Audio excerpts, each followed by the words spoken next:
my god, I want a new car. Sonic Youth, Peace Attack. It's one of my favorite all-time bands. I've never heard of the band Peace Attack, but Sonic Youth is a great song. They bridged for me like a period of my life when I was like 15, and I sort of more listened to sort of just dumber punk rock and things like that. But this is probably one of the longest spanning bands in my life that I still like. You know, not many bands that you carry with you through. You know, I'm 56 now, so and I still listen to them. For about 40 years I've listened to them. Black Sabbath War Pigs as dope jam. You want the truth? The first time I heard War Pigs was actually the cover of Faith No More doing it.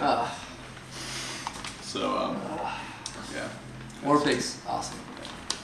Okay. You can't fuck with that. You can't fuck with Black Sabbath. See, this is why I love MP3s. You can smell them.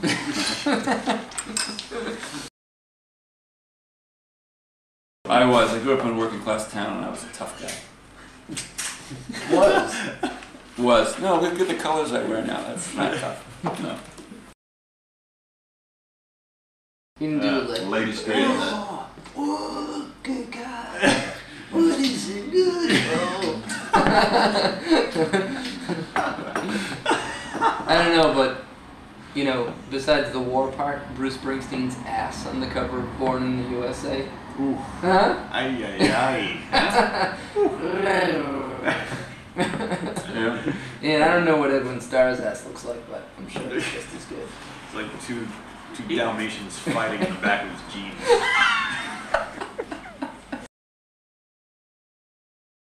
To you. Oh. You too. Ayo. Sunday Bloody Sunday. Yeah, that was like big MTV cut. Yeah. Right when MTV started getting into people's homes, I remember that early '80s, and I was like. You talking about that video at like Red Rocks or something? Or? Yeah, the flag. That one. That was good. That was good. It was a good beat. And I also am interested in the fact that U2 is building a skyscraper in Dublin, from what I've heard. Because the ego potential, that just sort of like the parameters of what a band can do. Now I'm so excited. Yeah, we were just excited about making, bags for merch, but now we gotta make a fucking building. Sometimes something can get so out of control in the United States that that's all you hear about. And the kids that you associate with, like, you associate, like, U2 fans. I can just remember just the kids that liked U2 in my high school, and it was just kind of like, totally bumming me out. Seeing a bunch of frat boys going, "You want lemon?" Yeah. So, yeah. So it's like, you associate the band through, like, their fans in a way, but then when you can get past that, like, like early U2 was great, but I think one of the greatest things about them is that they can always reinvent themselves. Just like Madonna. She totally manages to reinvent herself. It's like you see her, she's dressed like total dominatrix, and the next record she's wearing a fucking cowboy hat. And you're thinking to yourself, is this the same person? Dire Straits, Brothers in Arms, the first tape that I've ever bought. 3rd grade. Yep, because that was another huge MTV track, probably because they used the word MTV in there. Money for nothing. Yeah, money for nothing. But those guys were crazy, like the Mark Knopfler, and like they would wear like the wristbands and the colored headbands and like tank tops on stage. Yeah, they had a pretty crazy look. I have no knowledge of this band at all. Brothers in Arms is I couldn't tell you anything about it. That was a great guitar riff.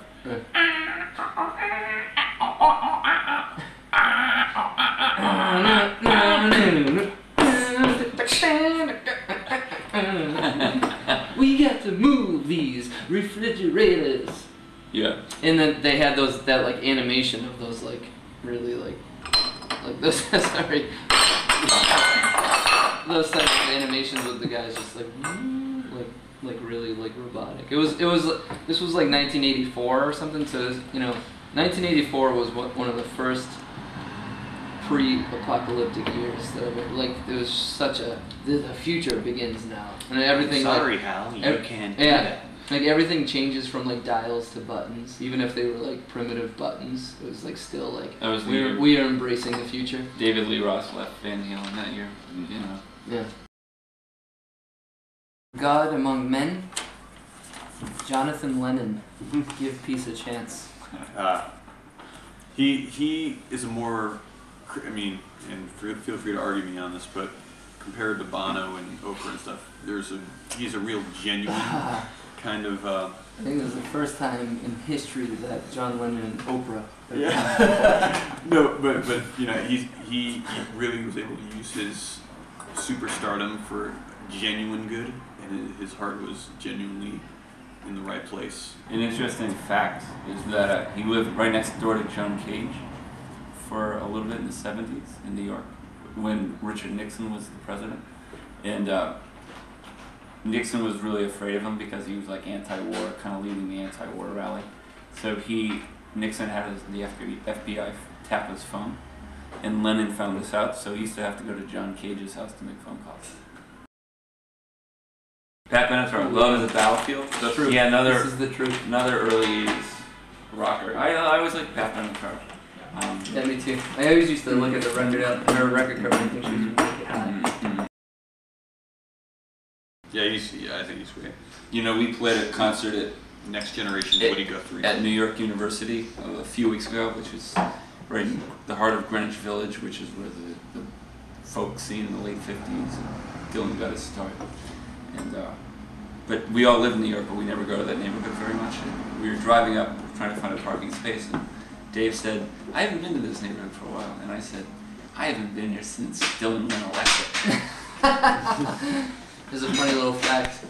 Ian is actually the guy that yelled Judas at Dylan's concert when he started to play, when he came on with a full electric band. Yeah. Judas!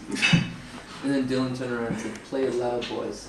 And to quote Bob Dylan, the times, they are changing. Right, you guys? Because they are. Because our album comes out today and shit is changing today, huh?